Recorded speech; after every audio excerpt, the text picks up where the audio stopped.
안녕하세요. 워크플레이스 아키텍트 이 실장입니다.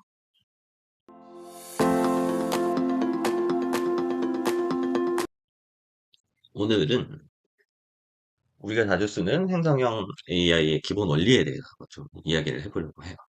물론 뭐 잘 아시는 분은 잘 아시는데, 그, 저도 이제 교육들을 많이 다니거든요. AI 교육 들으러도 많이 다니고, 뭐 실제 그냥 제가 AI 리터러시 교육을 뭐 하기도 하고, 어르신들 뭐 이제 디지털 강의 하기도 하고 하는데, 제가 듣는 교육에서 이제 또 최근에 많이 나오는 얘기, 그리고 제가 강의를 할 때 또 사람들이 또 재밌게 생각하는 부분 중에 하나가 요겁니다. 생성형 AI의 기본 원리. 하지만 이 콘텐츠의 제목은 요렇게 해놨어요. 네. 과연 AI가 인간을 지배할 것인가? 네.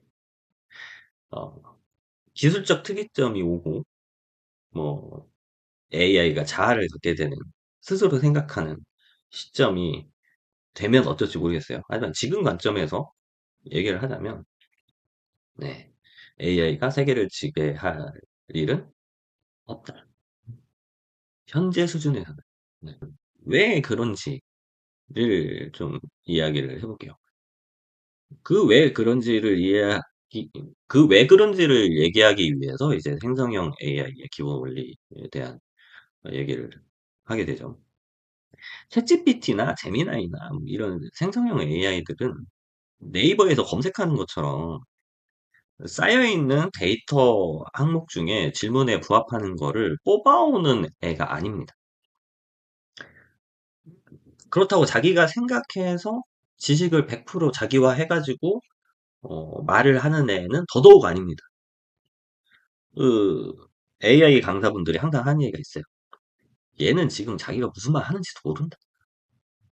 그냥 말을 뱉어낼 뿐이다. 그냥 생성형 AI, 특히 이제 언어적인 부분, 네, 요거를 이제 기준으로 이야기를 하자면 단어 하나가 주어지면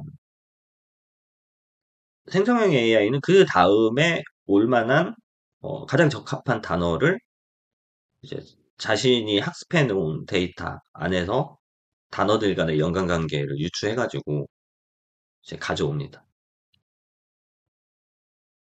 확률적으로 이 단어 뒤에는 질문자의 의도를 생각할 때 이 단어가 와야 맞겠구나. 요렇게 네, 답을 내놓는 거죠. 그래서 이제 어마어마한 연산 작업을 통해서 자기한테 학습된 데이터들 중에서 이 단어 뒤에 올 단어를 선택하고 또 이 두 단어의 연관관계와 가장 확률적으로 맞을 것 같은 다음 단어를 가져오고 이런 방식으로 이제 답변을 작성을 합니다. 결국에는 연산값이에요, 연산값. 확률을 계산한 것에 의한 결과물이 문장의 형태로 나타난다. 이렇게 보시면 됩니다. 그래서 이 안에는 감정도 없고, 우리가 추론 능력이라고 이야기하지만 어떤 추론의 태도 이런 것도 없죠. 그래서 할루시네이션이 나타납니다. 근데 할루시네이션이라는 게 어떤 뭐 없는 것을 뭐 환각처럼 보여주고 뭐 이런 걸 떠나서 그냥 없는 소리 하는 거라고 보시면 돼요. 얘네가 확률적으로 가장 높은 다음 단어를 가져와서 계산을 해 내는 게 일반적인데 또 가끔은 좀 창조적인 작업을 하기 위해서 가장 높은 확률이 아닌 뭐 다음 확률을 선택한다든지 하는 경우들도 있습니다. 뭐 이것들의 조합을 통해서 나오기 때문에 같은 질문이라도 어, 질문했을 때마다 답이 달라지죠. 뭐 질문하는 사람마다 또 달라지기도 합니다. 이게 어떻게 보면은 좀, AI가 불안정하구나, 뭐, 이런 부분도 있지만, 잘 쓰면 또 좋은 점이 있어요. 그 잘 쓰는 방법 중에 하나가 페르소나잖아요.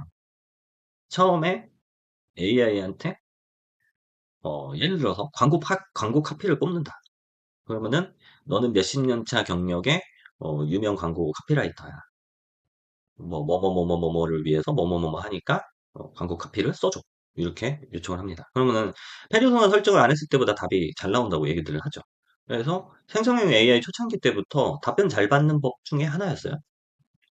근데 이게 약간 그 심리적으로, 정서적으로, 정신적으로 빙의를 시켜서 뭔가 좋은 답을, 전문가의 답을 전문가로 빙의시켜서 만들어내는 것 같지만 원리상으로는 이렇습니다. 그러니까 결국에는 앞에 그렇게 정의를 해놓으면 전문가들이 만들어 놓은, 그러니까 앞에서 전제한 부분이 있죠. 그 전문가도 가급적 디테일하게 묘사를 해주면 더 좋습니다. 확률이 올라가는 거예요. 전문적이고 고급적인, 고급스러운 답변이 나올 수 있는 확률, 고퀄리티가 나올 수 있는 확률이 올라가는 거죠. 얘네가 학습한 정보 중에는 그냥 뭐 포털 사이트나 뭐 그냥 어떤 커뮤니티 게시판에 아무 지식 없이 그냥 막 사지른 사람들의 정보들도 다 포함되어 있습니다. 그러다 보니까 이런 디테일한 조정이 없이 던지면은 잘못된 정보가 나오기도 해요. 하지만 이렇게 잡아주면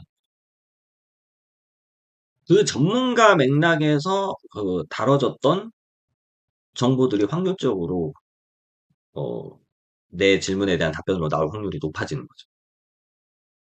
그래서 페르소나도 결국에는 이런 이제 생성형 AI의 원리에 기반해서 나오게 되는 것이다.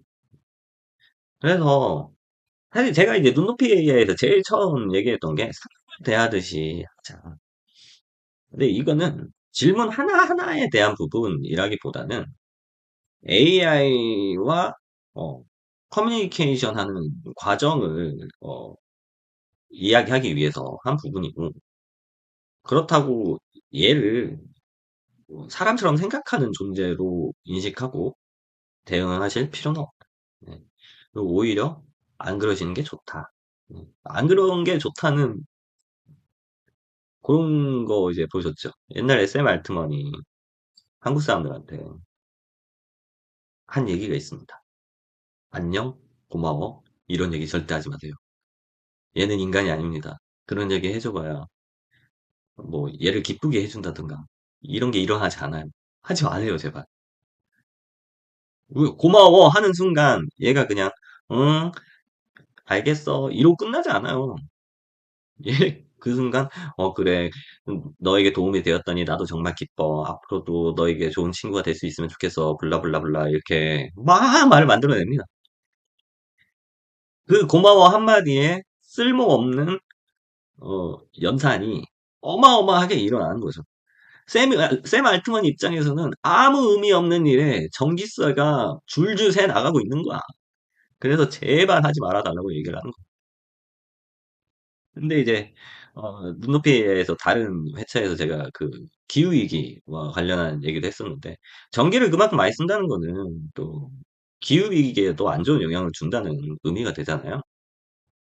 그러니까 어, 불필요한 그림 그려달라고 한다든가 괜히 쓸데없는 고마워 소리 한다든가 괜히 처음에 질문 없이 안녕 요거부터 시작하지 말으셨으면 좋겠습니다. 지구를 위해 또 샌라이트만을 위해 예.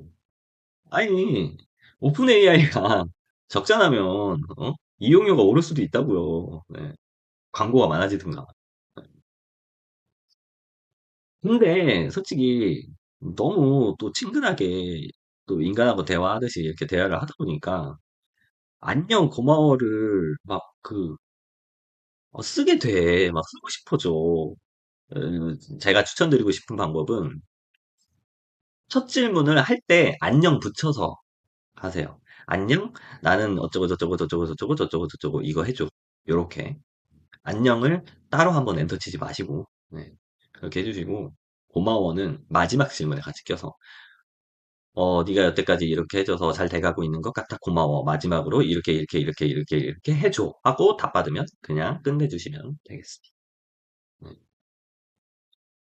그리고 이건 이제 저도 그냥 듣기만 해가지고 잘 아는 건 아닌데, 그, 글은 이렇게 단어 뒤에 연관관계를 확률적으로 계산해서 다음에 올 단어를 선택한다 이렇게 말씀드렸는데, 그림은 또 요거랑 좀 이제 다르더라고요. 제가 듣기로는 노이즈를 없애는 방식으로 노이즈를 다 걷어내서 그림을 만든다고 해요. 이게 무슨 얘기냐? 이 이야기 되게 어렵죠. 제가 이해하기로는 그렇습니다. 그러니까 우리가 만약에 어쩌고 저쩌고 저쩌고 저쩌고 한 고양이 그림을 그려줘라고 얘기를 하면은 고양이가 들어갔던 고양이와 관련된 모든 AI가 학습했던 데이터 정보를 일단 쫙 모읍니다. 그 다음에 뭐뭐한 고양이라고 했으니 거기에는 스타일도 있을 것이고 그림에 들어갈 뭐 오브제도 있을 것이고 뭐 고양이의 표정도 있을 수 있고 뭐 여러 가지 그림을 그리기 위한 정보들이 있겠죠. 그러면은 스타일 정보, 어떤 정보 이것들이 이 처음에 고양이 했을 때 불러왔던 모든 그림에 대한 데이터. 그림이 쌓여 있는 게 아니에요. 각 그림들에도 수많은 데이터가 있잖아요. 그 데이터들이 다 쌓여 있는 거고 그 데이터들 중에서 내가 지정한 스타일 외에 스타일 정보는 싹 날리고 내가 지정한 오브제 정보 외에 다른 오브제 정보는 싹 날리고 이런 식으로 필요 없는 데이터들을 날려서 최종적으로 남은 데이터를 가지고 확률적으로 그림을 조합해낸다. 찍어낸다. 우리가 생각하듯이 뭐 하나 그리고 뭐 배경 색칠하고 뭐 그 옆에 어울릴 만한 오브제 갖다 붙이고 이런 개념이 아니고 데이터를 다 정리해 놓고 지울 데이터를 다 날려서 최종 데이터만 남긴 다음에 그 데이터를 가지고 확률적으로 장면을 찍어낸다. 요런 개념이라고 네, 이야기를 들었습니다. 네. 제가 이제 조금 잘못 이해했을 수도 있어요. 근데 뭐 제가 듣기로는 이것 또한 확률적으로 플러스 플러스의 방식으로 접근한 적이 있다고 해요. 그랬던 어 이제 갈래가 있는 거지. 마이너스 방식으로 접근한 방식이 있고 플러스 방식으로 접근한 방식이 있는데 플러스 방식이 졌다. 오류가 너무 많이 나온다. 제 생각에는 언어, 문자는 단어 뒤에 단어가 오고 단어 뒤에 단어가 오는 일직선적인 그 흐름을 기본적으로 갖고 있죠. 하지만 그림은 그냥 그 한 장에 모든 데이터가 그냥 얹혀져 있는 거죠. 그러니까 하나씩 하나씩 하나씩 하나씩 그리는 작업으로 확률적으로 연결을 할 수가 없어. 이 오브제가 나오면은 이 스타일이 반드시 나온다라는 확률이 없잖아. 그리고 진짜 만약에 확률로 조금이라도 더 높은 고양이를 선택하면은 요 스타일을 사람들이 많이 선호하더라 해서 갖다 붙이면은 내가 원하는 스타일이 나오지 않죠. 결국에는 이제 그런 정보들이 써져서 나오는 방식보다는 그 상관없는 정보들을 지워서 그림을 찍어내는 그게 이제 더 AI에 맞는 방식이 아니었나. 음, 문자 같은 일방향이 아니고 되게 복합적이기 때문에 눈에 보이지 않는 요소일 수도 있죠. 스타일이라는 거. 그리고 거기에 여러 가지 오브제가 있고 뭐 여러 가지 또 효과가 있고 그래서 이제 그림은 복합적으로 일어나는 작업이다. 그래서 문자의 조합하고는 또 조금 다르다. 이렇게 좀 이해가 되는 것 같아요. 이게 뭐 AI 쓰는데 뭐 이게 막 그렇게 중요한가 뭐 싶을 수도 있는데 막상 들어보시면은 다들 좋아하고 이게 의외로 좀 도움이 된다고 하시더라고요. 근데 저도 생각해 보면은 제가 AI 쓰는 데 있어서 요거를 인지하고 쓰게 되니까 확실히 그 더 결과물도 좋아지는 것 같고 어떻게 질문해야 될지를 좀 알 것 같아요. 그래서 네, 혹시 모르셨던 분들은 요거를 좀 요 내용을 참고하시면 좋을 것 같습니다. 눈높이 AI 오늘도 함께 해주셔서 감사합니다. 다음에 또 즐거운 얘기로 또 재밌는 얘기로 돌아오도록 하겠습니다. 감사합니다.